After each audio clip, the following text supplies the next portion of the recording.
Muito bem, salve, salve amigos da Verbo Jurídico de todo o Brasil, saudações, que alegria retornar para mais um encontro sobre direito civil. Agora, inaugurando um módulo novo, né? Agora falaremos sobre direito de família. Então esta é a nossa primeira aula, o nosso primeiro encontro sobre direito de família. Então vamos lá colocar em nossa anotação? Muito bem. Bom, então, o bate-papo de hoje versa sobre direito de família, sendo essa a nossa primeira aula, o nosso primeiro encontro sobre esse tema, né? E eu inicio o nosso bate-papo falando justamente sobre os aspectos constitucionais do direito de família. Aspectos constitucionais do direito de família. Muito bem. Com relação aos aspectos constitucionais, eu quero colocar para vocês o seguinte, que houve uma constitucionalização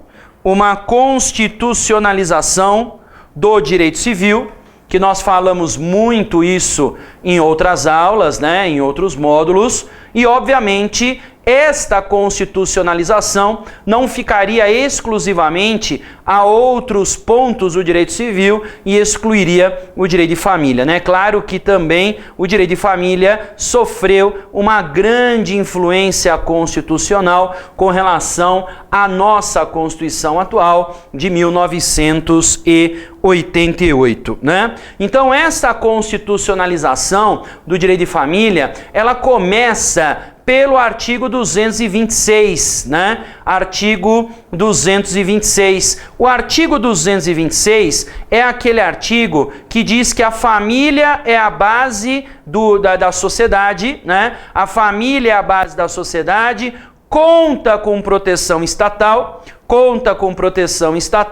e ali naquele artigo nós temos um rol sobre entidades familiares, né? Então, o primeiro ponto importante da influência constitucional dentro do direito de família é que o rol de entidades familiares previsto no artigo 226 da Constituição é exemplificativo, tá? O rol previsto na Constituição de entidades familiares é um rol exemplificativo, tá? Então isso significa que as formas de constituição de família não estão todas elas descritas na nossa Constituição, né? E isso obviamente gerou uma evolução muito grande do direito de família no Brasil, né? Porque com isso novas formas de entidades familiares foram nascendo, foram sendo criadas, né? E isso tudo aparecendo em nossa jurisprudência, tá? A jurisprudência aí foi trazendo, né, a indicação de várias formas de constituição de família, por isso é que ela mesmo acaba reconhecendo também, a exemplo da doutrina, que o rol do 226 é exemplificativo e não taxativo, tá? Muitos doutrinadores que escrevem sobre direito de família no Brasil, hoje até para provocar, opta em colocar um plural, né, na palavra família, né, para falar em famílias, né,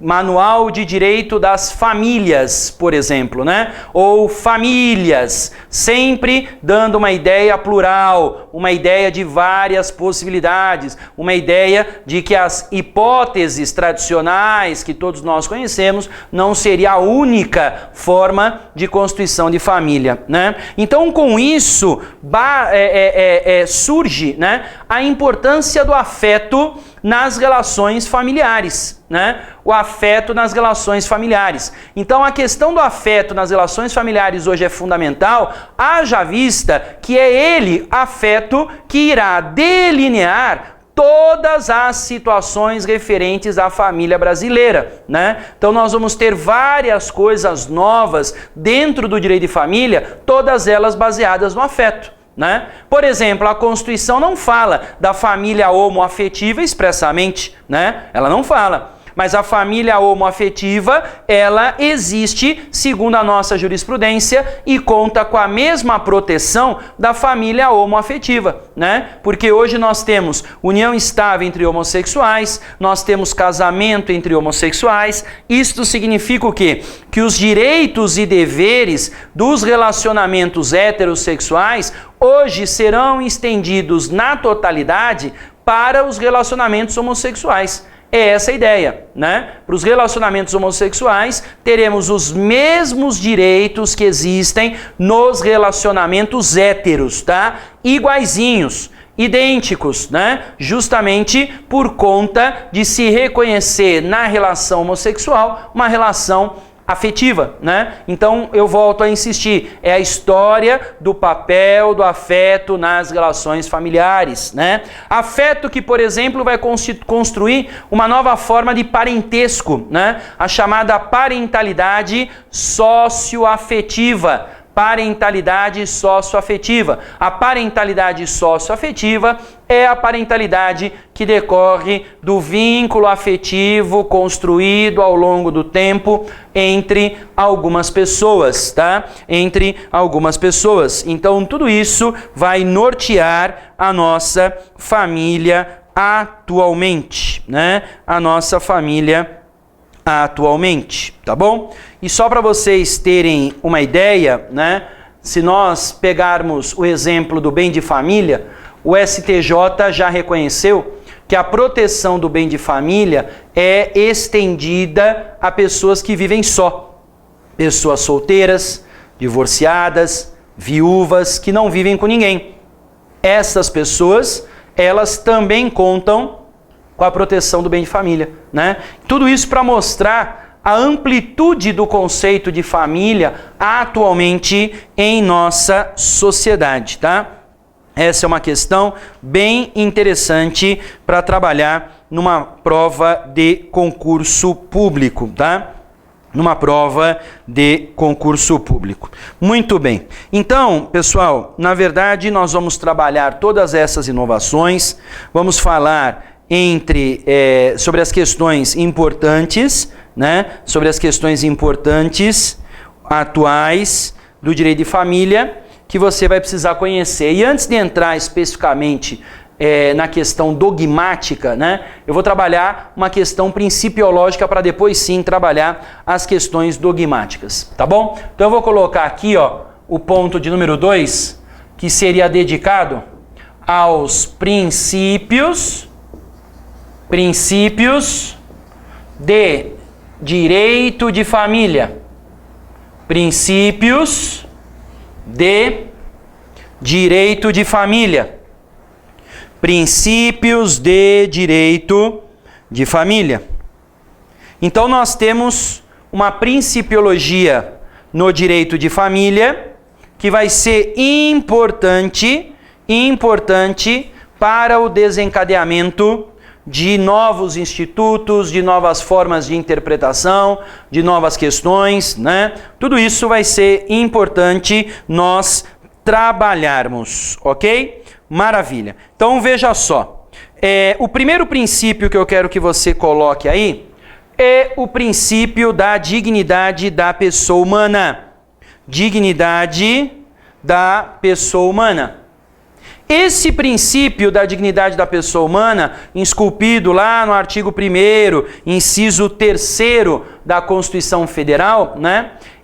ele nem preciso falar dele, porque você já estuda bastante, já até falamos dele em responsabilidade civil, em direito contratual, né? Enfim, em outras frentes aí do direito civil. Mas o que eu quero deixar bem claro para vocês é que, pelo princípio da dignidade da pessoa humana, o direito de família vai ser interpretado sempre de acordo com a valorização do ser humano, a valorização da pessoa humana, né? Então, prova disso, só para usar o mesmo exemplo que eu já cheguei a citar anteriormente, é o julgamento do STJ que mandou estender os efeitos do bem de família para pessoa solteira, divorciada, viúva, que viva isoladamente, que viva sozinho, tá? Então, só para você ter uma ideia, a ideia do bem de família hoje ficou alargada, né? É difícil você falar em família com uma única pessoa, né? Então, nós teríamos que mudar o nome do Instituto de bem de família para bem de dignidade da pessoa humana, né? Bem de dignidade da pessoa humana, para proteger a dignidade da pessoa humana, esteja ela em família ou não, né? Se tiver em família, seria um bem de família. Se tiver sozinho, seria um bem de proteção da dignidade da pessoa humana. Então, só para mostrar que, com relação ao Instituto do Bem de Família, temos um exemplo de aplicação do Instituto, do princípio da dignidade da pessoa humana, tá? O segundo princípio que nós temos é o princípio da solidariedade familiar. Solidariedade familiar. Pelo princípio da solidariedade familiar, o artigo 3º, inciso 1º, artigo 3º, inciso 1º, fala da construção de uma sociedade justa, livre e solidária. Construção de uma sociedade justa, livre e solidária, né? Então é com base nesse princípio, por exemplo, que algumas pessoas tentam emplacar a tese dos alimentos pós-divórcio, né? Você sabia que a Berenice, por exemplo, a Maria Berenice Dias, ela é favorável a essa tese de alimentos pós-divórcio? Ela diz que mesmo divorciado, os cônjuges devem pagar uma pensão alimentícia para o outro se, depois do divórcio, este necessitar e não existir nenhum parente capaz de pensionar. Tá? Se a pessoa não tem, então, nenhum parente capaz de pensionar, entende a Berenice que o cônjuge entraria como obrigado a pagar uma pensão alimentícia. O cônjuge não, o ex-cônjuge, né? O ex-cônjuge, já divorciado, teria, então, a obrigação de pagar uma pensão alimentícia, né? Isto em nome da solidariedade social. Viveu com a outra pessoa há bastante tempo, se tem condição, vai e ajuda, tá? Só que essa tese, ela é minoritária. Não a defenda em concurso público. Ela é minoritária, mas ela exemplifica bem esse princípio da solidariedade familiar, ok? Bom, o terceiro princípio para você colocar aí para mim é o princípio da igualdade dos filhos. Princípio da igualdade dos filhos. Princípio da igualdade dos filhos. Esse princípio da igualdade entre filhos está no artigo 227, parágrafo 6º da Constituição Federal. Artigo 227, parágrafo 6º da Constituição Federal e no artigo 1596 do Código Civil. 1596 do Código Civil, tá? Estes dois dispositivos estabeleceram o fim da divisão na filiação. Não há mais na filiação uma divisão, uma classificação, diferentes tipos de filhos, né? Quando eu estudei na graduação, a época do Código de 16, nossa, era uma maluquice, né? A classificação de filhos era gigante. Filho legítimo, filho ilegítimo, filho incestuoso, né? Filho adulterino, tinha até filho sacrílego. Esse acho que você não ouviu falar, né? Os demais sim, né? Mas filho sacrílego significa o filho do padre. Olha só que loucura, né? Então até nisso se fazia uma distinção, se inventava uma nomenclatura, né? Essa nomenclatura não existe mais, tá? Porque a Constituição rompeu com o paradigma de que o filho legítimo era aquele consubstanciado numa relação casamentária, matrimonial, né? Então a legislação anterior dizia isso. O filho do casamento e o filho havido fora do casamento, né? Que seria a filiação ilegítima. Hoje não. Hoje filho é tudo filho. Filho é tudo igual. Não é possível fazer discriminação entre filho. Seja o filho do primeiro, do segundo, do terceiro, do quinto casamento. Seja o filho fruto de traição. Seja o filho de uma pulada de cerca. Não interessa. Filho é sempre filho e filho possui sempre os mesmos direitos, tá? Os mesmos direitos e, obviamente, os mesmos deveres, tá bom? O próximo princípio que eu quero colocar aí para você é o princípio da igualdade entre cônjuges e companheiros. Igualdade entre cônjuges e companheiros, tá? Pelo artigo 226, parágrafo 5º da CF, 226, parágrafo 5º da CF, a gerência da sociedade conjugal, né, é sempre exercida conjuntamente pelo casal. Então aqui tem que ter sempre uma igualdade entre cônjuges e uma igualdade entre companheiros, tá? Nós não vamos estabelecer diferença, né? A mulher hoje gerencia a sociedade conjugal. A mulher hoje, ela está contribuindo financeiramente para o pagamento das contas, né? Então, nada mais justo do que se ter uma igualdade, não é verdade? Homem e mulher vão mandar a mesma coisa, vão dividir o exercício, né? O exercício dessa gerência da sociedade conjugal, o poder familiar a mesma coisa, né? Então, tudo isso sempre fruto de uma ideia de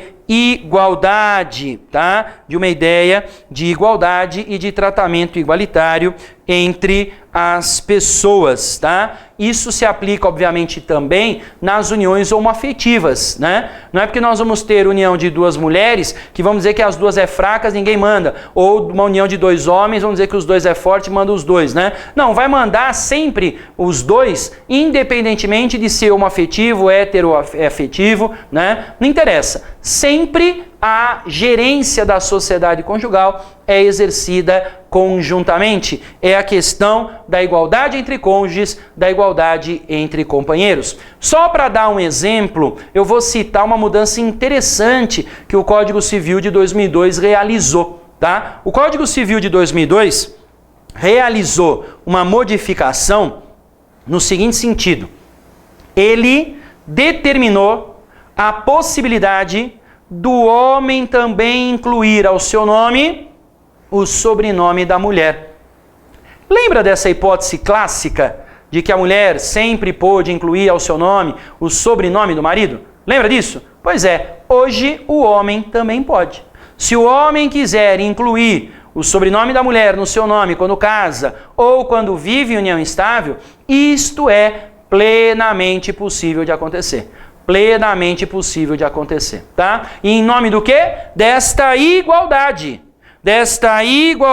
entre cônjuges e companheiro, né? Cônjuges e companheiro, tá bom? Um outro princípio importante que deriva desse também é o princípio da igualdade na chefia familiar.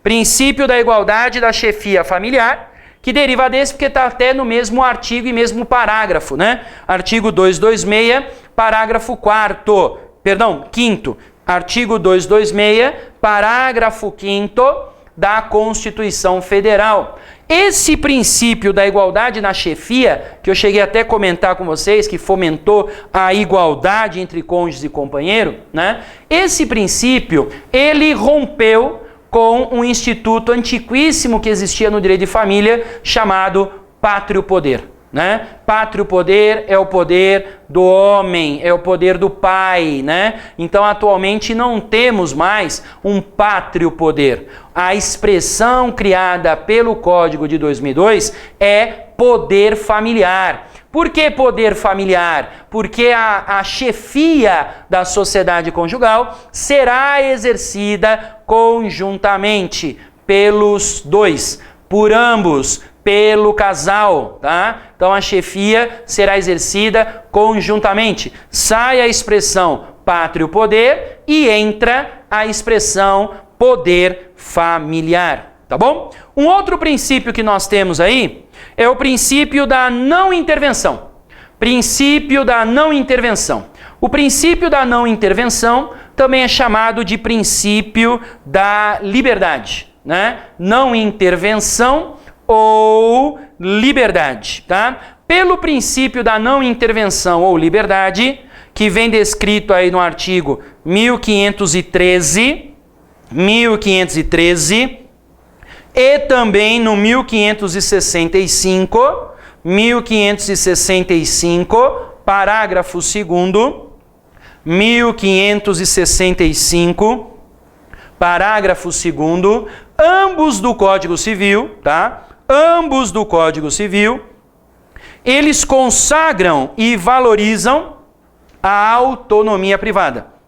Consagraram e valorizaram a autonomia privada. Sabe por quê? Porque eles vedam a intervenção estatal no casamento. É verdade. Está expresso lá, né? Que é vedada a comunhão estatal no casamento, na comunhão de vida, na união estável, tá? Então o planejamento familiar é de livre decisão do casal. O planejamento familiar é de livre decisão do casal. Não compete ao Estado intervir. O Estado não tem absolutamente nada a ver com isso, tá bom? O outro princípio que nós temos é o do melhor interesse da criança. Princípio do melhor interesse da criança. Esse princípio do melhor interesse da criança tem origem, pessoal, tem origem no chamado best interest of the child. Best interest of the child. Best interest of the child. O best interest of the child é um princípio que tem origem na Convenção Internacional de Haia. Convenção Internacional de Haia. Convenção Internacional de Haia, que regulamentou, normatizou o sequestro internacional de crianças, tá? O sequestro internacional de crianças. Sequestro internacional de criança. Então esse princípio, ele na verdade é interessante pelo seguinte sentido. Vamos pensar nesse princípio como aquele que vai nortear as relações de guarda, as relações de visita, né? A guarda de filhos sempre será analisada de acordo com o princípio do melhor interesse da criança. A visita para os filhos, né, o direito de convivência, sempre será analisado de acordo com o princípio do melhor interesse da criança. Best interest of the child, uma tradução rápida ficaria melhor interesse da criança, né? Mas na verdade a doutrina o traduz como melhor interesse da criança e do adolescente, tá? Eu coloco isso porque de vez em quando cai pegadinha em prova de concurso público perguntando sobre o melhor interesse do adolescente, né? E aí o aluno lembra do melhor interesse da criança, não lembra desse princípio, né? Mas na verdade é a mesma coisa. Então a interpretação mundial, não é nem só no Brasil, tá? Mundial que se dá para o best interest of the child é que esse princípio versa exatamente sobre o melhor interesse da criança e do adolescente. Então, dentro do direito de família, temos que fazer sempre aquilo que for o melhor para a criança e para o adolescente. Por isso que também se incluiu a guarda compartilhada no nosso sistema, né? A guarda compartilhada que surge por uma necessidade da própria família, em decorrência da mulher ter ido para o mercado de trabalho, né? Porque antes a criança ficava exclusivamente com a mulher, né? A mulher é que ficava criando os filhos enquanto o marido trabalhava. Por isso que no rompimento de uma sociedade, né, de um casamento, de uma união estável,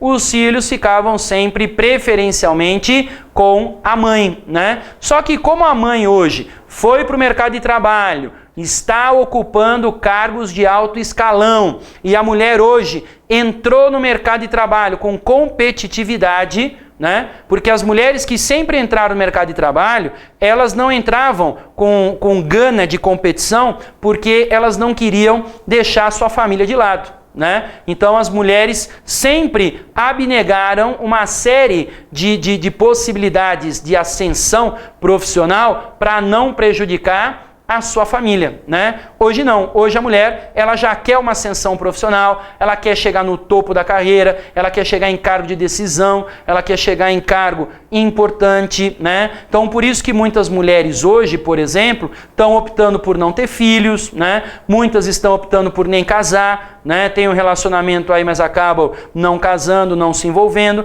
porque ela sabe que a profissão dela vai exigir uma enorme dedicação, né? Então, em função disso, surgiu a necessidade da guarda compartilhada, né? De compartilhar a responsabilidade. Ora, antes a criança ficava com a mãe porque o homem estava trabalhando. Se os dois estão trabalhando hoje, como é que vai fazer? Só compartilhando responsabilidades, né? Mas ela entra também, essa guarda compartilhada, para pensar no melhor interesse da criança, porque a guarda unilateral, ela pode provocar o chamado divórcio entre pais e filhos, né?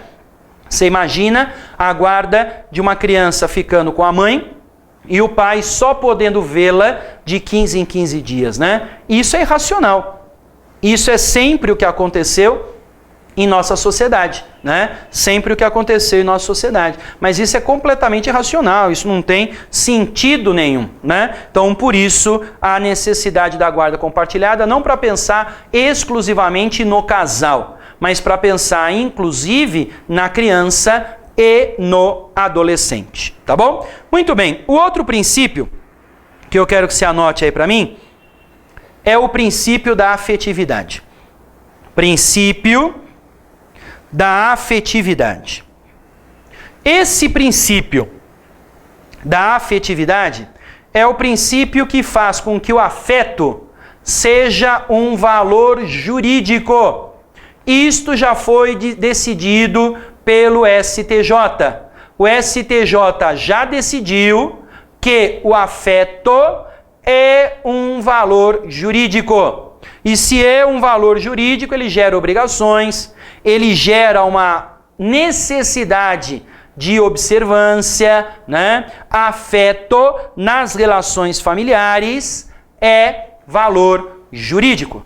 Por isso que eu falei para vocês lá no módulo de responsabilidade civil sobre a responsabilidade civil por abandono afetivo. Lembra dessa matéria, né? A responsabilidade civil por abandono afetivo, pois é, ela existe, né? Essa é uma situação que nós encontramos na nossa jurisprudência. E o julgado que reconheceu a necessidade de se pagar uma indenização pelo abandono afetivo deixou bem claro: afeto é valor jurídico.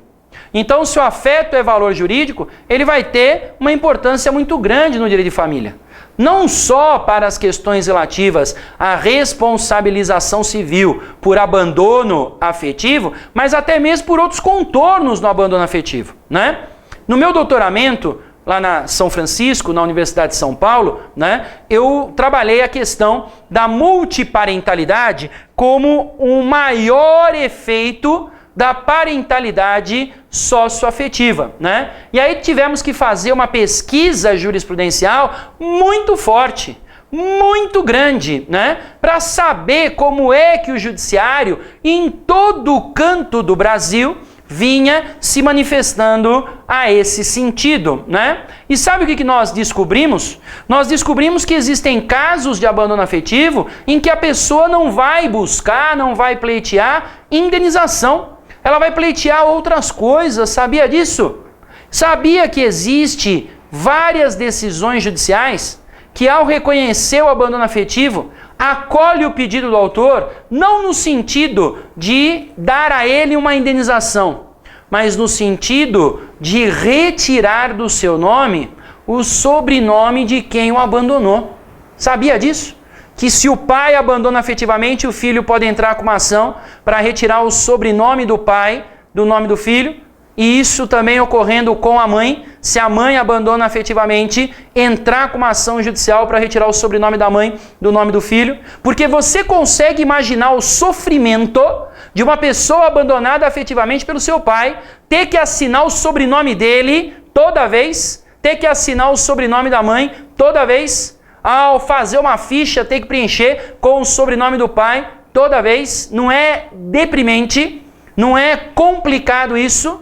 Então é exatamente por conta dessa situação que o judiciário é sensível a isso, né? É justamente a questão da afetividade, do abandono afetivo, gerando outro tipo de característica, né? E eu chego, inclusive, a defender, né, nessa nossa tese, que está publicada pela editora Atlas, tá? Está na 2ª edição, se depois você quiser dar uma olhadinha, nosso livro aí está na 2ª edição, Multiparentalidade e Parentalidade Socioafetiva, publicado pela editora Atlas, tá? Nesse livro nós defendemos, inclusive, que uma outra consequência desse abandono afetivo seria a renúncia à parentalidade.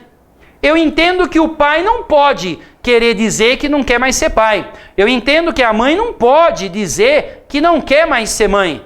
Mas eu entendo que o filho pode sim dizer que não quer mais ser filho. Desde que, obviamente, ele tenha um motivo muito justo e plausível para isso, né? Porque o abandono afetivo, ele vem dentro de um contexto muito amplo. Quando você coloca-o na prática, né, o contexto dele é bem amplo, não é só embora e não ligar, né? Tem um contexto muito amplo. Então, dentro desse contexto muito amplo, o exemplo que nós damos é do pai que molesta sexualmente a sua filha. Você sabe que existem inúmeros casos no nosso país de homens que molestam sexualmente as suas filhas? Situação deprimente, situação horrorosa, mas que infelizmente ocorre em nossa sociedade, né? Agora, será que você não vai concordar com a minha tese?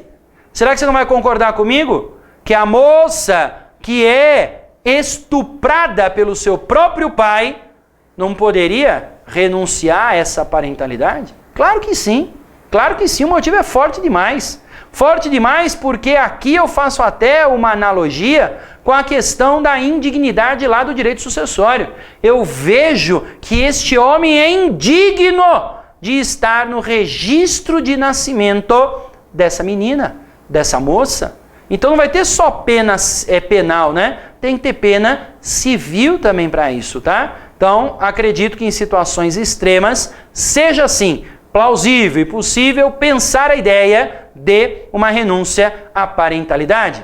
Até porque você sabe também que tem muito pai que some, né? Some, com medo do filho pedir alimentos para ele, aí o filho acaba não o molestando, porque até também nem sabe onde ele está, né? Nem sabe onde ele está. Só que aí quando a situação se inverte, o filho começa a trabalhar, tem o dinheirinho dele, tá bem de vida, né? E o pai tá numa desgraça violenta, aí é ele que volta para pedir alimentos para os filhos, né? Ora, essa é uma situação muito ruim. Então entendo nesse caso que não há direito para alimentos numa situação dessa. Tudo isso em virtude dessa falta de afetividade. Então veja só como a questão da afetividade, ela é muito importante, né?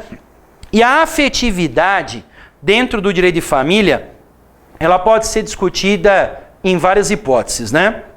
Ela pode ser discutida, por exemplo, na questão do bullying familiar, né? O bullying familiar, isso também pode gerar uma discussão de afeto. E outro caso horroroso, né, é o da síndrome de alienação parental, a famosa SAP, né? Então a alienação parental, que é exatamente aquele trabalho de desconstrução da figura do outro genitor, né? O homem querendo desconstruir a mãe ou a mãe querendo desconstruir o pai da criança, né? Então essa alienação parental que ocorre em casamentos que são extintos aí de uma forma um tanto quanto ruim, né? Às vezes com traição, às vezes com aquele amor louco, doentio, né? Tudo isso acaba sendo prejudicial e demonstra um esquecimento do afeto nas relações familiares, né? Então, por isso que é importantíssimo pensar nesse afeto dentro das relações familiares em todos os sentidos, tá bom? E o último princípio que eu tenho para você colocar aí para mim é o princípio da função social da família. Função social da família. Essa função social da família, ela vem presente, marcante na nossa Constituição, ela tem presença marcante em nossa Constituição, que a Constituição fala muito em função social lato sensu, né? Então, como ela fala muito em função social, não só numa hipótese específica, mas em situações lato sensu, nós temos que pensar que todo o direito está sujeito ao cumprimento de uma função social. Todo o direito está sujeito a uma obediência à função social. Então a função social hoje deixou de ser só da propriedade, só da posse, só do contrato, mas é também do direito como um todo, tá? A função social é do direito como um todo, ok? Então, por exemplo, nós podemos pensar aqui nas questões relacionadas à internet, né? A internet, ela é uma forma de aproximar quem está longe e de separar quem está perto. Lembre-se dessa frase, tá? A internet aproxima quem está longe e separa quem está perto, né? Porque as pessoas hoje são totalmente viciadas em internet, em smartphones, em tablet, e aí acaba deixando a família de lado para isso, né? Fica full time conectado num determinado aparelhinho e esquece de brincar com o filho, de dar atenção para o cônjuge, né? Tudo isso acaba sendo muito ruim. Então, dentro da internet, tem aí a questão de traição, né? Por muito e muito tempo no nosso país, nós discutimos na doutrina se era possível uma infidelidade virtual. E aí, o que você me diria, hein? Você que é mulher, por exemplo, que é mais sensível a esse assunto, porque a mulher geralmente ela tem, né, uma resistência um pouco maior de se abrir para certas modernidades, né? Então eu me pergunto, o que é que seria traição para você, mulher? Teria que ter o contato físico, o contato de pele, né? Ou bastaria um contato virtual? Se você pegar o seu marido numa sala de bate-papo de internet, né? Nu, com mulheres nuas do outro lado, todo mundo mostrando ali partes íntimas do corpo, o que você diria a ele? Que houve traição ou que não houve traição? Então esse é o ponto interessante de se discutir, né? Se há uma infidelidade virtual ou se não. Tudo isso mostrando exatamente o que? A função social da família. A família tem uma função social a cumprir, tá bom? E com isso, então, nós podemos abordar o terceiro ponto. Os princípios acabaram, tá? The end, that's all folks, finito. Mas nós podemos, com base em tudo isso que conversamos, colocar aqui o terceiro ponto do direito de família, o terceiro ponto, que seria dedicado às novas formas de constituição de família. Novas formas de constituição de família. Novas formas de constituição de família. Então, com base na principiologia estudada agora mesmo, né, vamos colocar as formas tradicionais, aquelas conhecidas, né? Tradicionais, que seriam as formas conhecidas, e as inovações, as novas formas de constituição de uma família. Então, coloque aí o primeiro tipo de família, que é a chamada família matrimonial. Primeiro tipo de família, família matrimonial. A família matrimonial é aquela que deriva do casamento. Família matrimonial é aquela que deriva do casamento, tá? Ela está no artigo 226. O artigo 226 fala da família matrimonial, fala desta família que deriva do casamento, ok? Aí depois nós temos a chamada família informal. Informal. Família informal é aquela em que não há uma forma rígida para ser constituída. Não há uma forma rígida para ser constituída, né? Então aqui nós exemplificamos com a união estável.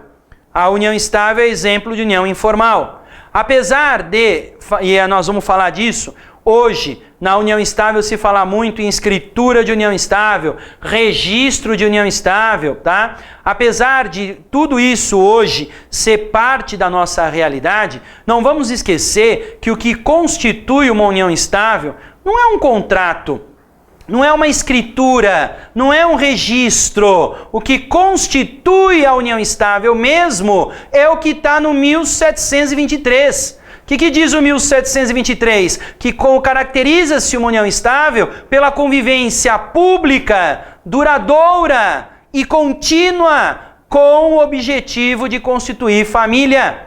Convivência pública, duradoura e contínua com o objetivo de constituir família. Isto é que seria a chamada família da união estável. Isto está no artigo 1723, 1723 do nosso Código Civil, tá? Nós temos também, coloque aí para mim, a chamada família monoparental. Família monoparental. O que é a família monoparental? A família monoparental é aquela proveniente de uma situação em que a chefia é exercida por apenas uma única pessoa. Então, família monoparental é aquela chefiada por uma única pessoa. Família monoparental é aquela chefiada por uma única pessoa, tá? Chefiada por uma única pessoa. Para exemplificar isso, podemos falar de famílias formadas por pessoas viúvas, por pessoas divorciadas, né? São famílias que serão chefiadas por conta disso por apenas uma única pessoa, tá? Seria uma espécie de família monoparental, tá bom? Nós temos também a família homoafetiva. Família homoafetiva. A família homoafetiva é aquela formada por pessoas do mesmo sexo, né? Formada por pessoas do mesmo sexo. 2 homens, 2 mulheres que se casam ou que vão viver em união estável, tá? 2 homens ou 2 mulheres que se casam e vão viver em união estável. Isto é a família homoafetiva. Depois do julgamento do STF, né, numa ação direta de inconstitucionalidade que chegou até o Supremo, né, hoje a família homoafetiva ela vai ter os mesmos direitos da família heterossexual, tá? Então o que ocorre na família heterossexual vai ser estendido para a família homoafetiva, uma igualdade de direitos, tá bom? Temos depois a chamada família mosaico. Família mosaico.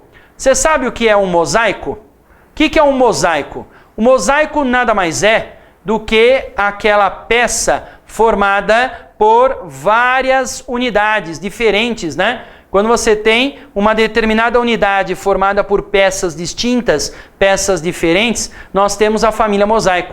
Ela acontece quando há vários casamentos. É o que também se denomina de famílias reconstituídas, né? A família nasce, ela desmorona e aí depois ela se reconstitui. Por isso, família reconstituída. Se reconstitui com um novo relacionamento, com uma nova situação, tá? Se constitui com um novo relacionamento, com uma nova questão, tá? Muito bem. Então, essa família mosaico, ela vai aparecer, por exemplo, quando o Fábio Júnior casar com a Gretchen, né? Olha que belo exemplo. O Fábio Júnior que já casou 17 vezes, a Gretchen que casou 22, né? Então, se um casa com o outro, vai levar filhos de vários relacionamentos, né? E aí forma-se aquele mosaico com peças diferentes, em que nós vamos ter os meus, os teus e os nossos, né? Então, uma família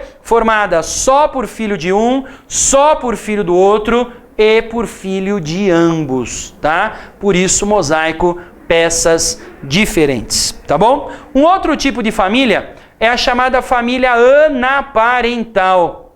Anaparental. Você sabe o que é família anaparental? A família anaparental é aquela formada pela união de pessoas com ou sem vínculo de família, união de pessoas com ou sem vínculo de família, que vão viver juntos, né? Vão viver juntos. Então, um exemplo que eu dou aqui no meu livro para vocês é o de duas irmãs que moram juntas. Duas irmãs que moram juntas não são casadas, não vivem em união estável, não são homossexuais, então ali formam outro tipo de família. Mas não dá para negar que aquele lar em que duas irmãs vivem, duas irmãs convivem, não dá para negar que aquilo é família, entendeu? Óbvio que aquilo é família, claro que aquilo é família. Então ela vai se chamar família anaparental. Então a família de duas irmãs morando juntas, né, sem marido, sem filho, sem nada, seria uma família anaparental, tá certo? Muito bem. Outro exemplo de família, uma nova forma, é a chamada família eudemonista. Família eudemonista. A família eudemonista é aquela que busca a felicidade sem a rigidez da lei. Busca a felicidade sem a rigidez da lei, tá? Então, essas famílias que buscam a felicidade sem a rigidez da lei são aquelas famílias que querem quebrar as regras existentes dentro da família tradicional, né? Então, por exemplo, tem família que não prega fidelidade, né? Tem família que as pessoas entram num relacionamento e dizem, pode ter relação sexual com o outro, porque amor é só comigo, né? Você me ama, com o outro é só sexo, então vai lá, pode ter relação sexual sem problema nenhum, né? Pode ter uma namoradinha fora, não tem problema, eu também vou ter um namoradinho, né? Vão naquelas casas de swing, fazem troca de casal, né? Então são pessoas que vão rompendo com os paradigmas atuais da nossa sociedade, né? E é por conta disso que hoje se discute a questão da família poliafetiva, né? Se ela é família ou se não é família, né? Tanto que na verdade se fala em poliamor. Poliamor não é nem família poliafetiva, porque já antecipando a resposta para a pergunta que eu acabei de fazer, família poliafetiva não existe. O que existe é poliamor, né? Poliamor no sentido de que mais de uma pessoa de um sexo estará num relacionamento com pessoa do outro sexo, né? Um exemplo disso, ícone do poliamor, é o Mr. Catra, né? Não sei se você já viu o Mr. Catra, que ele tem, parece que 7, 9, 10 mulheres, né? Uma sabe da outra, uma convive com a outra. Segundo eles ali, não há infidelidade. Não há traição porque é tudo às claras. Tudo às claras, todas sabem, todas conhecem, todas não se opõem à existência dessa situação, tá? Então, por isso que haveria aí um poliamor, né? Um poliamorismo, porque haveria um relacionamento com um homem e 7 mulheres.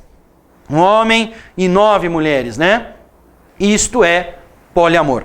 A doutrina e a jurisprudência têm resistência em reconhecer isso, tá? Tem resistência em reconhecer isso. Nós temos no Nordeste do nosso país alguns tribunais que já reconheceram a questão da família paralela, né? Mas veja, são tantos nomes que vão inventando que eu prefiro indicar que nós vamos ter que ter características diferentes, né? Porque o poliamor é aquela relação de um homem com 3 mulheres que quer viver assim, eles concordam, vão viver junto debaixo do mesmo teto, né? E querem uma formalização disso, né? Agora, a família paralela, ela se forma quando uma pessoa tem mais de uma família em locais diferentes, e não é que uma aceita a outra, uma tolera a outra, entendeu?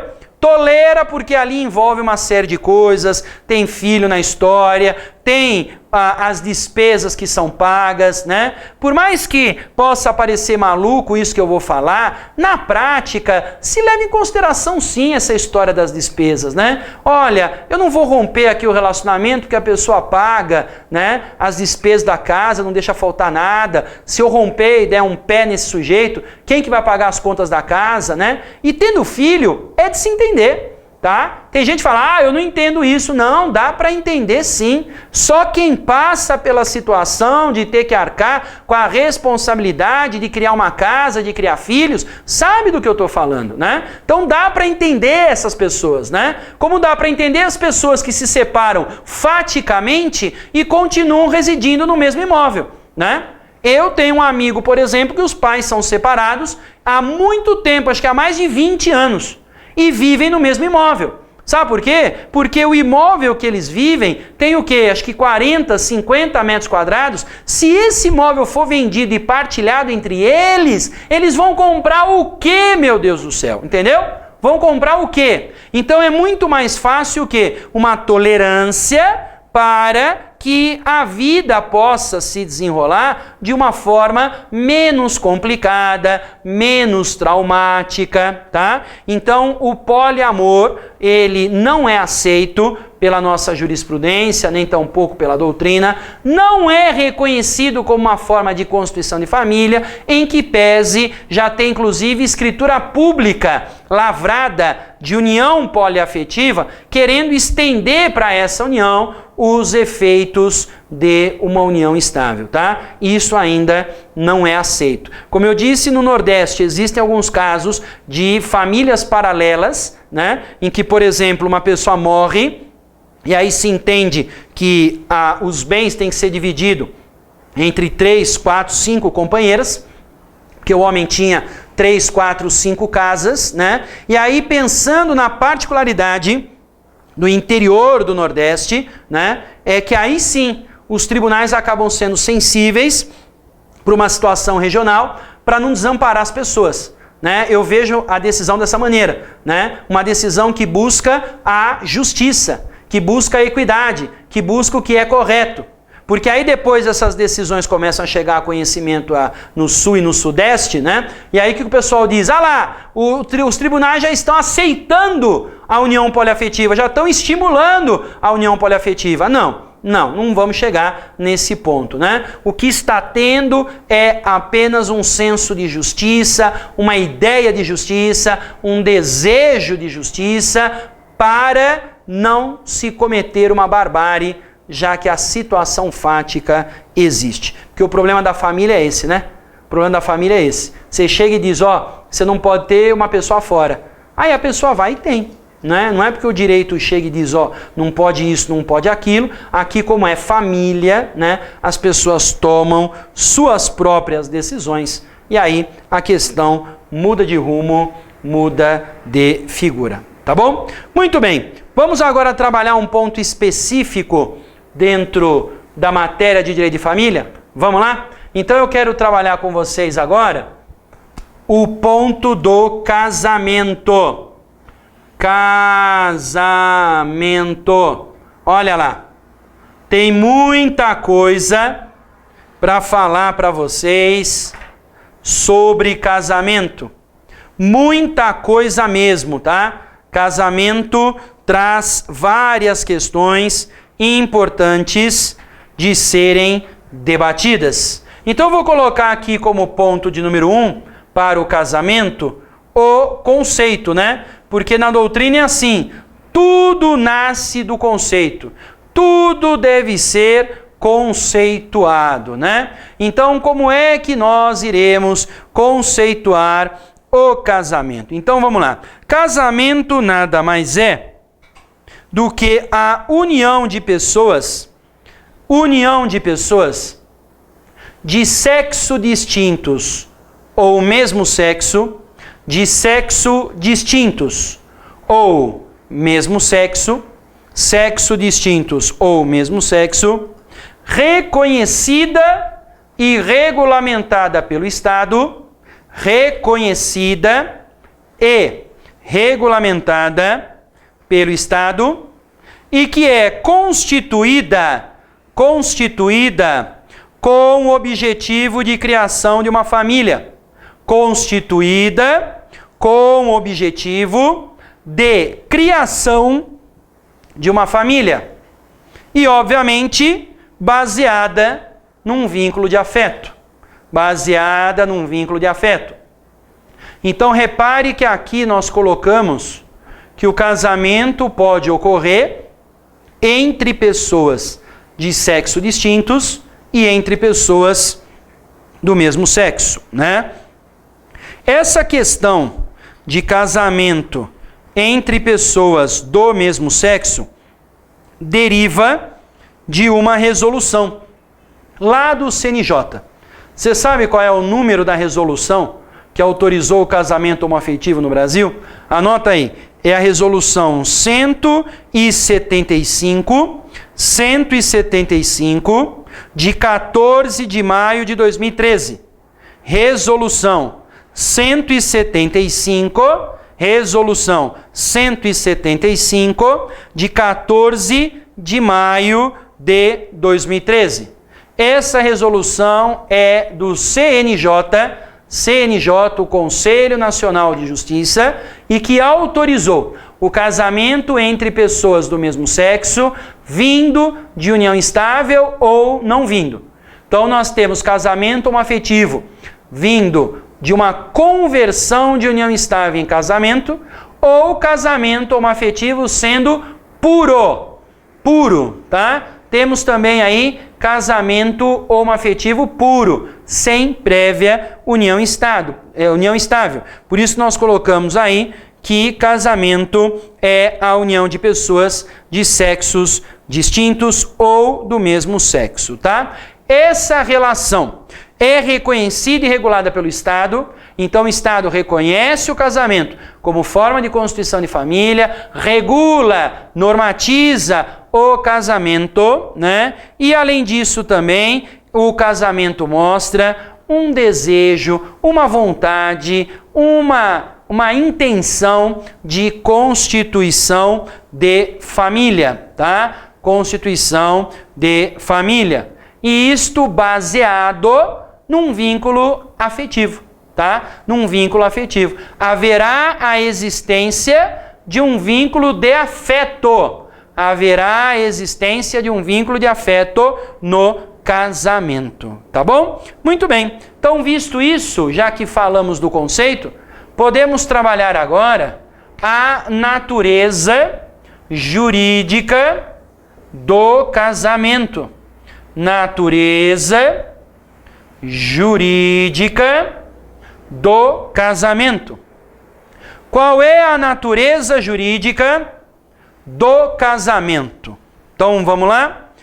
A natureza jurídica do casamento é analisada com base em três teorias para explicar a natureza jurídica.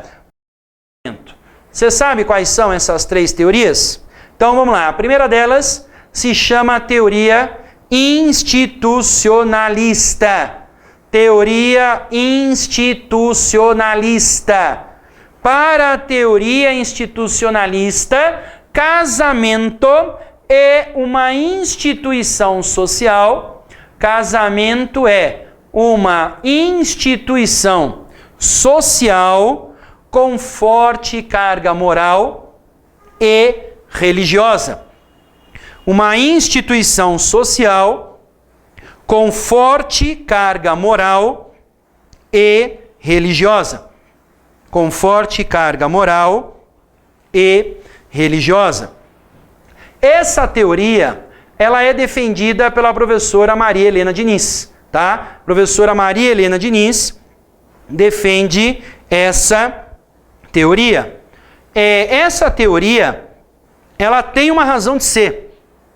O casamento, de fato, é uma instituição social, né? Isso eu acho que ninguém negaria. Tanto que as pessoas, quando se casam, elas não querem se casar em igreja de periferia. Elas querem se casar em igreja badalada, né? Agora, para quem é católico aqui, por exemplo, que está me assistindo, qual é a diferença do Deus que está na igreja badalada para o Deus que está na igreja da periferia? Muda? É diferente? Não. O que acontece é que o casamento é um sacramento, né? Se é um sacramento, tanto faz casar numa ou noutra igreja. Não, mas as pessoas preferem as igrejas badaladas que acabam tendo, até estabelecendo, uma fila quilométrica para o casamento acontecer, né? Uma fila quilométrica. E outra situação que acaba acontecendo para provar que o casamento é uma instituição social, né? O que tem de gente que não é católico, que vai casar na igreja católica, vocês não têm ideia, né? O que tem de católico querendo casar em igreja católica, Nossa Senhora. Isso para mim é hipocrisia, né? Eu acho que cada um tem que casar na sua religião. Qual é a sua religião? É evangélica? Você tem que ir lá no templo evangélico casar. Qual é a sua religião? É espírita? Então você tem que ir lá no centro espírita casar. Cada um casar aonde acredita. Se a Constituição é laica e respeita, né, as diversas religiões existentes no nosso país, por que uma pessoa que não é católica vai lá na igreja católica encher a paciência, né? Tem que ser ali um momento de entender o que está acontecendo, né? De que um relacionamento está se estabelecendo, uma família nova está nascendo e que as bênçãos de alguém vai ter que ser dada naquele momento, né? Aí cada um vai buscar essa bênção de acordo com a sua própria convicção, com a sua própria religião, tá? É isso que nós entendemos, por isso que casamento acaba sendo sim uma instituição, tá? Agora, a segunda teoria que nós temos para justificar a natureza jurídica do casamento é a teoria contratualista. Teoria contratualista. Para a teoria contratualista, casamento é contrato. Para a teoria contratualista, casamento é contrato. Casamento é contrato. Agora, essa teoria tem também um problema. A doutrina está entendendo que hoje foi superada tanto a teoria institucionalista quanto a teoria contratualista. Porque quando você pega o conceito de contrato, contrato é um negócio jurídico bilateral ou plurilateral que visa criar, modificar ou extinguir direitos e deveres de conteúdo patrimonial. Essa é a ideia do casamento, do contrato. Essa é a ideia do contrato. Agora, o casamento se enquadra bem nesse conceito até o fim, mas quando chega no fim, né, não se enquadra. Então, o casamento é negócio jurídico, bilateral ou plurilateral, não há dúvida. Casamento cria, modifica, extingue direitos e deveres, não há dúvida. Só que o conteúdo do casamento é afetivo, enquanto que o conteúdo do contrato é patrimonial, tá? Então há uma diferença de conteúdo entre casamento e contrato. Por isso que se entende que tanto a teoria institucionalista quanto a teoria contratualista, ambas estão superadas. Ambas estão superadas, tá? A teoria que acaba vigendo atualmente no nosso país é a chamada teoria mista. Teoria mista ou eclética. Teoria mista ou eclética. Para a teoria mista ou eclética, casamento é uma instituição quanto ao conteúdo e um contrato quanto à formação. Olha o que diz a teoria mista ou eclética, que casamento é uma instituição quanto ao conteúdo, e um contrato na formação.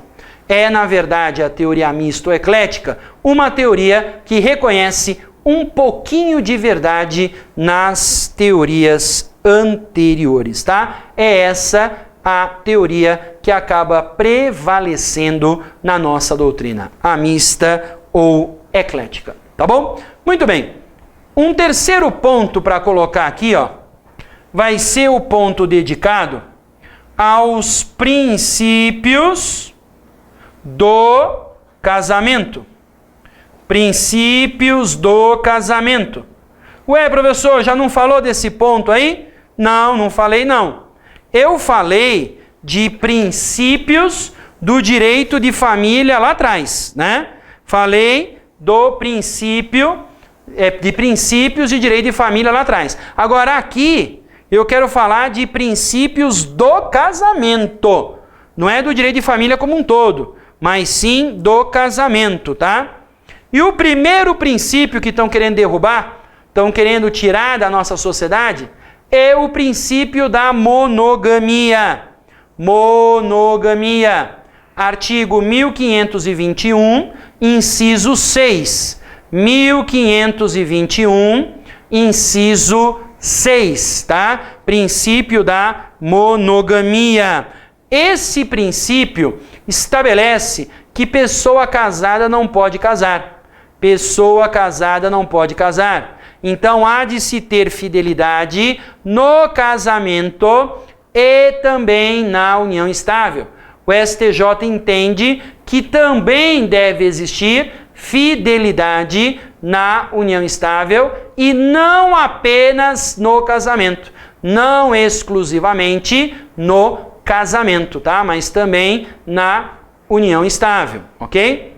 Então, ainda não dá para emplacar a tese, até por conta desse princípio, sobre união poliafetiva, né? Está vigendo no nosso ordenamento a ideia monogâmica, a ideia de monogamia, de que não dá para ter uma filial, um CGC 0002, né? Tá? Tem que ser apenas o relacionamento com uma pessoa, tá?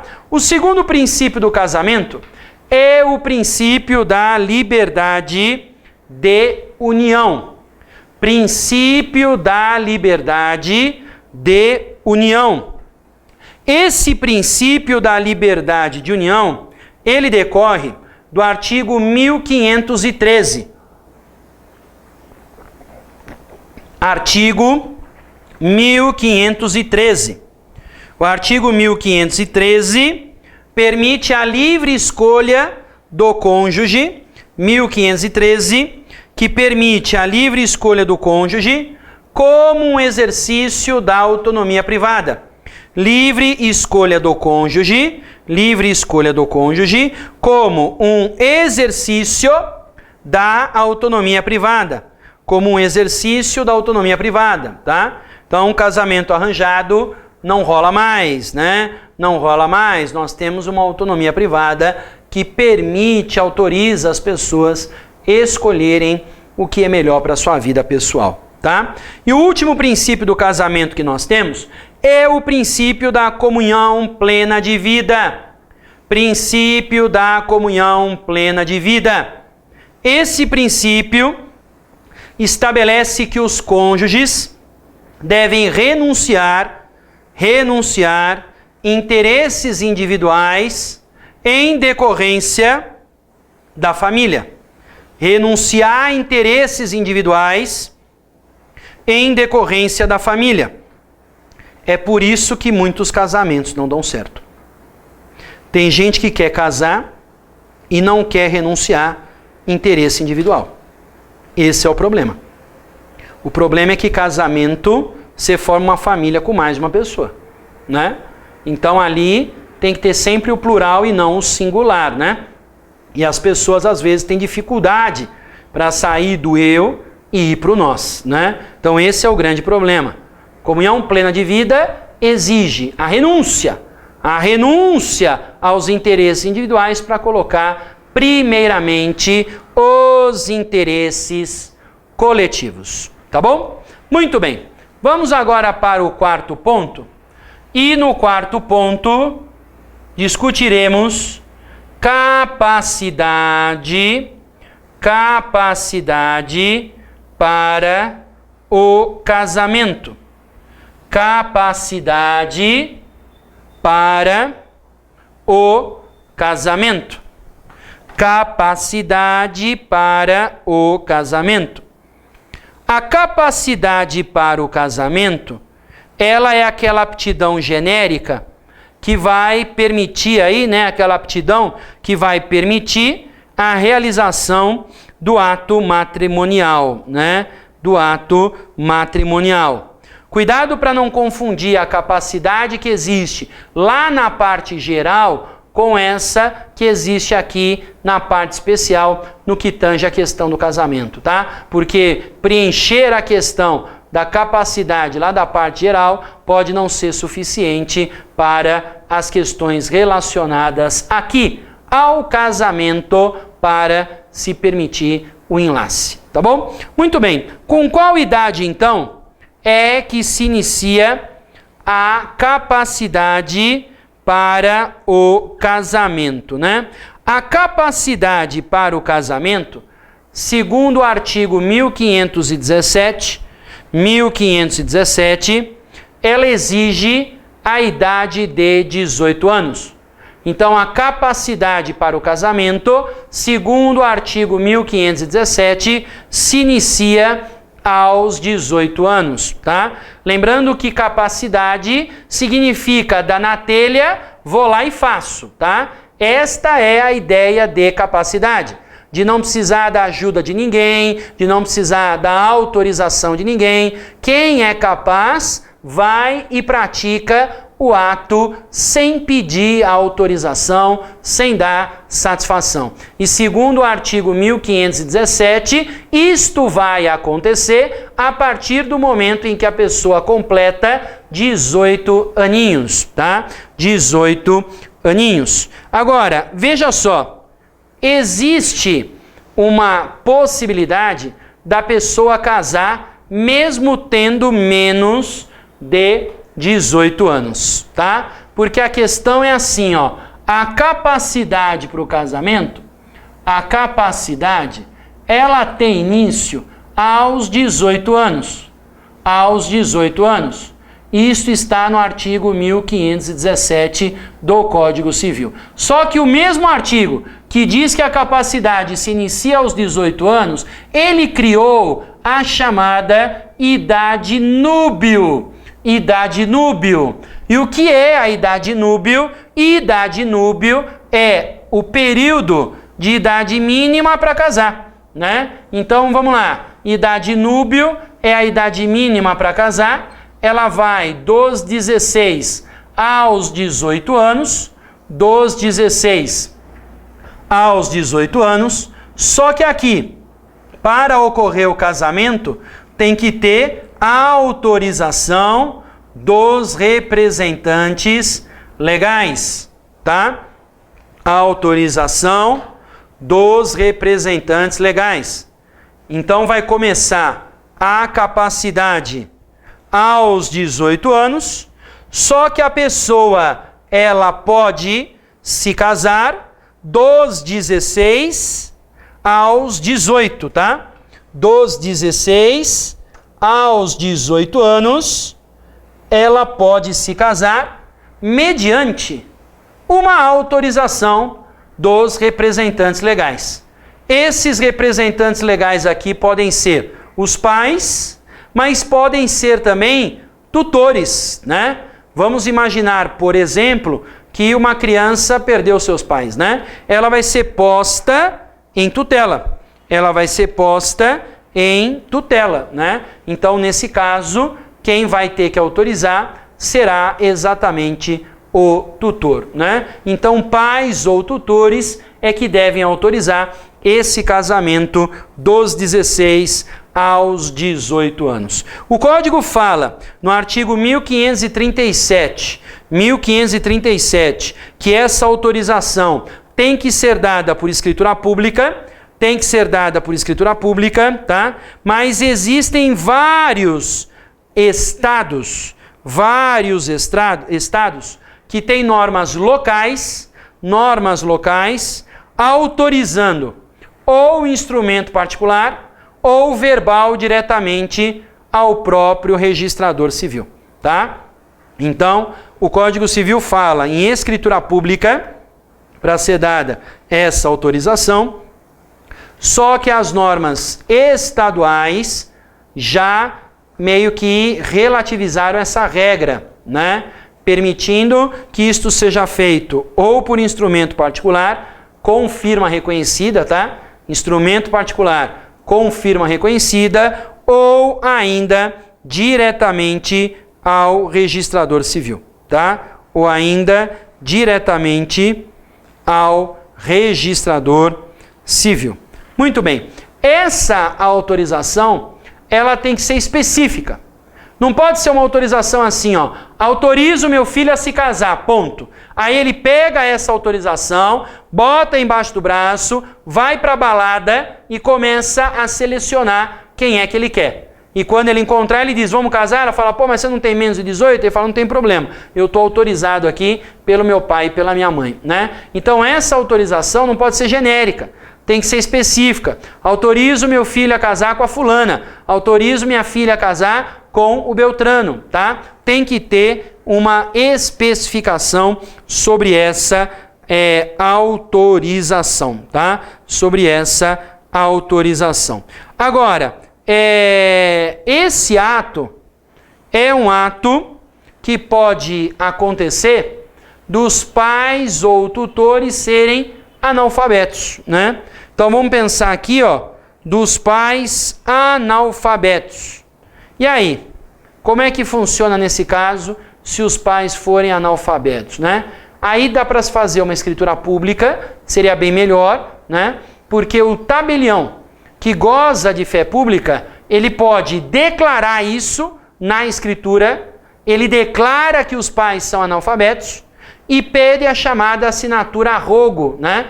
A assinatura a rogo é a assinatura de um terceiro que assina a rogo dos pais analfabetos, assina por ele, né? Assina por ele, tá? Essa é que é a ideia da assinatura a rogo.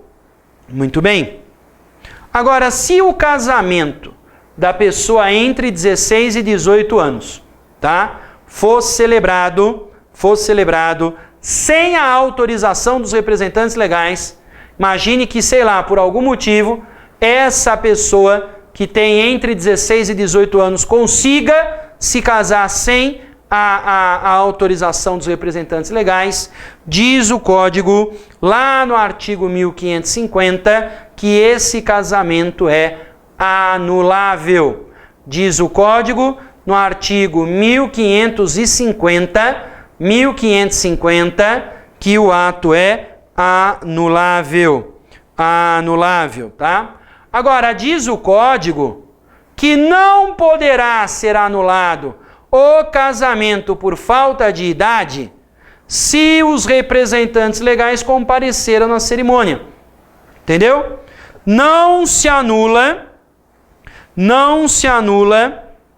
por questão de idade, o casamento em que os representantes legais compareceram na cerimônia. Isto seria uma hipótese de autorização tácita. Autorização tácita. Por quê? Porque perante a autoridade celebrante, pode ser dada autorização expressa ou pode ser revogada a autorização. Então, olha só, dois casos diferentes, né? Aliás, bem antagônicos. Imagine em um dos casos que a pessoa é menor de 18 anos e maior de 16, está se casando, está lá na celebração, só que os pais esqueceram de autorizar. Como eles estão presentes, nesse caso haveria uma autorização tácita. Mas, se os pais autorizarem e depois se arrependerem, eles têm até o momento da celebração para revogar esta autorização, tá? Para revogar esta autorização. Ou seja, a revogação é plenamente possível. A revogação é plenamente possível de acontecer. A pessoa revoga na própria cerimônia. E se ela revogar na própria cerimônia, acabou, não há o que fazer, não há como continuar com a cerimônia, tá? Mas veja só, se existir uma recusa que seja injustificada, vamos pensar nisso então, uma recusa que seja injustificada, tanto por parte do pai, quanto por parte da mãe, quanto por parte de ambos. Se existir recusa injustificada do pai, da mãe ou de ambos, existe a possibilidade de se pleitear no judiciário a chamada ação de suprimento judicial. A ação de suprimento judicial que tem por objetivo permitir que o casamento seja celebrado. Ou seja, o juiz irá suprir a necessidade dos pais darem o consentimento. Por isso que ela é chamada de ação de suprimento. É para o juiz suprir aquela necessidade, derrubar, né? Derrogar, tá? Aquela necessidade, aquela exigência, tá? Muito bem. O grande probleminha dessa ação é que se o juiz diz não, não pode casar. Mas se o juiz diz sim, pode casar, porém casará no regime da separação obrigatória de bens. Olha que triste, a pessoa pode se casar, mas acaba se casando num regime imposto pela lei. Porque separação obrigatória é um regime imposto pela lei. Então jogam goela abaixo da pessoa um determinado regime de bens que ela deve respeitar, que é o regime da separação obrigatória de bens. Separação obrigatória de bens, tá? Agora, essa ação, voltando a ela, de suprimento judicial, ela é uma ação que não obrigará o réu ser assistido por alguém. Porque aqui nós temos que parar para pensar que o réu é pessoa relativamente incapaz. Se é relativamente incapaz, ele não pode entrar com a ação sozinho. Ele teria que ser assistido. Só que a pessoa que por força de lei deverá assisti-lo é o réu dessa ação, entendeu? Então aqui complica você exigir a assistência da pessoa que vai ser a outra parte nessa ação judicial. Então, por conta disso, tá? O menor não precisa ser assistido. Não precisa. O menor relativamente incapaz entra propriamente dito com a ação, entra diretamente com a ação, e aí com base no artigo 9º, inciso 1º do CPC, artigo 9º, inciso 1º do CPC, é nomeado o chamado curador ad lide, tá? É nomeado o chamado curador ad lide. Então nós vamos ter aqui o curador ad lide para suprir a necessidade de se ter, né, a assistência na ação judicial de suprimento, tá? De suprimento. Muito bem. Agora, o artigo 1555, ele diz que o casamento do menor em idade núbil, quando não autorizado pelo seu representante legal, só poderá ser anulado se a ação for proposta em 180 dias por iniciativa do incapaz, ao deixar de sê-lo, ou por seus representantes legais, ou ainda por seus herdeiros necessários. Então, essa ação pode ser proposta pelos representantes legais, pelos herdeiros necessários e também pelo próprio cônjuge, né? A ação essa não mais de suprimento que eu estou falando. Estou falando da ação anulatória, né? A ação anulatória de casamento pode ser proposta pela própria pessoa, pode ser proposta pelos seus ascendentes, né? Pelos seus representantes legais e também pelos herdeiros necessários. Isso está no artigo 1555. 1555, tá? Da mesma maneira que não se anula casamento quando se resulta gravidez, tá? Não se anula casamento quando se resulta gravidez. Bom, tem muita coisa ainda para falar desse assunto, mas nós vamos fazer uma pausa rápida e aí eu volto na sequência para dar continuidade a esse tema, tá bom? Te vejo já já, hein? Um forte abraço. Tchau.